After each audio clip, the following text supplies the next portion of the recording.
পরিশ্রম কখনই বৃথা যায় না। যদি পরিশ্রম করো তাহলে তার ফল তুমি অবশ্যই পাবা।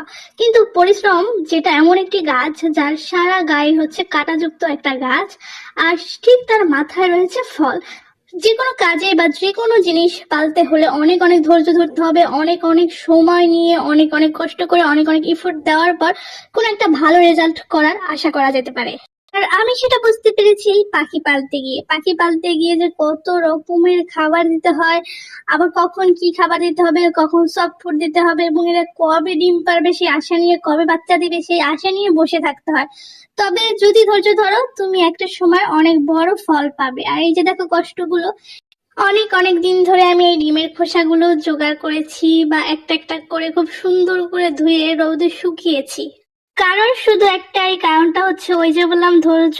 আর সেই ধৈর্যের জন্য অনেক কিছু করতে হয়। কারণটা ছিল পাখিদের এই ডিমের খোসাটা দিলে, ডিমের খোসা প্রচুর পরিমাণে ক্যালসিয়াম আছে, আর ক্যালসিয়াম পাখির জন্য অনেক অনেক গুরুত্বপূর্ণ একটা খাবার। কারণ পাখিরা যখন ডিম পারে প্রচুর পরিমাণে ক্যালসিয়ামের ঘাটতি থাকে, আর ক্যালসিয়ামের ঘাটতি থাকলে পাখি মারাও যেতে পারে। তাছাড়া ডিমের খোসা নরম হতে পারে, তাছাড়া পাখির ডিমের বাচ্চা নাও ফুটতে পারে। ওই যে বললাম অনেক অনেক কষ্ট করতে হয় আর ধৈর্য ধরতে হয়।